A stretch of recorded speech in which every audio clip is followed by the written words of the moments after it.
Hello বন্ধুরা, সবাই কেমন আছো? এই যে দুপুরের খাবার মোটামুটি এখন সবারই খাওয়া হয়ে গেছে। তো আজকে দেখাই আজকে আমরা কি কি খাওয়া দাওয়া করলাম। এখানে আমি আমার দুটো ছেলের জন্য দুটো প্লেটে ভাত নিয়ে নিয়েছি। আজকে ওরা নিজে নিজে খাবে। তো প্রথমেই আমি দিয়েছি কয়েকটা কয়েক টুকরো শসা দিয়ে দিয়েছি। আর তারপরে আমি দিচ্ছি একটু আলু ভাতে। আলু ভাতেটা মেখেছি ওই তেল আর একটু জিরে ভেজে দিয়েছিলাম। কোনো লঙ্কা এখনও ওরা খুব একটা বেশি খায় না, তো আমি বেশি লঙ্কা দিও নি বা লঙ্কাই দিইনি, একটু আলু ভাতে দিয়েছি। আর করেছি প্লেন মুসুর ডাল, পেঁয়াজ আর জিরে ফোড়ন দিয়ে আমি ভাতের উপরেই মুসুর ডালটা দিয়ে দিলাম, ওদের মাখিয়ে খেতে সুবিধা হবে। কারণ এখনও কেউই না, ওরা এখনও বাটি থেকে নিয়ে যে ডালটা খেতে হবে এখনও ওদের সেই অভ্যাসটা তৈরি হয়নি। ইনফ্যাক্ট আমি খাইয়ে দিই ওদের, কিন্তু আজকে ওরা নিজে থেকেই বললো একটু খাওয়া দাওয়া করবে নিজে হাতে। আর গরমের ছুটিও চলছে, তো চলো একটু নিজে নিজে খাক। মুসুর ডালটা দিয়ে দিলাম ভাতের উপরে, আর দিয়ে দিলাম একটা করে ডিম সিদ্ধ। এমনি ব্যাঙ্গালোরে যদিও খুব একটা গরম পড়ে না, তবুও যেটুকু আজকে পড়েছে, আজকে কোনো কাজ করতে ভালোও লাগছে না, কি জানি কেন। আর এই শেষ পাতের জন্য আমি দিয়ে দিলাম একটু করে টক দই।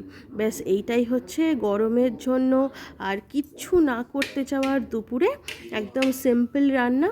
আর দুজনকে দুটো চামচ দিলাম, কারণ ওরা নর্মালি চামচ দিয়েই খায়, কখনো সখনো হাতে খায়। আর আমার ছোটোজন তো একদম খায় ওই চামচেই। আর এই আরেকটাইতে একদম ভুলে গেছিলাম, যেটা হচ্ছে টিক্কি। এটা হচ্ছে সুজি আলু দিয়ে একটা টিক্কি, কিন্তু এটা আসলে কী জিনিস সেটা আমি আরেকটা ভিডিওতে দেখাচ্ছি। চলো ততক্ষণ পর্যন্ত আমি দিয়ে দিই দুজনকে লাঞ্চ।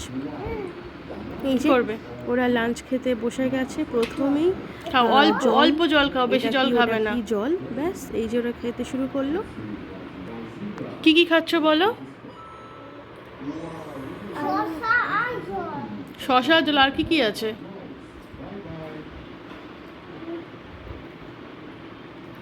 রূপ কি কি আছে বলো? ওটা আলু টিক্কি। আর ডাল, ডাল ভাতের মধ্যে, হ্যাঁ ওটা দই। আর বয়েল পোটাটো কোনটা, ম্যাশ পোটাটো কোনটা বলো? খেয়ে নাও। আর দই, দই দিয়েছি। ওকে খাও। হ্যাঁ, কিন্তু পুরো ভাতটা ফিনিশ করবে, ওকে? খাও রিক, খাও।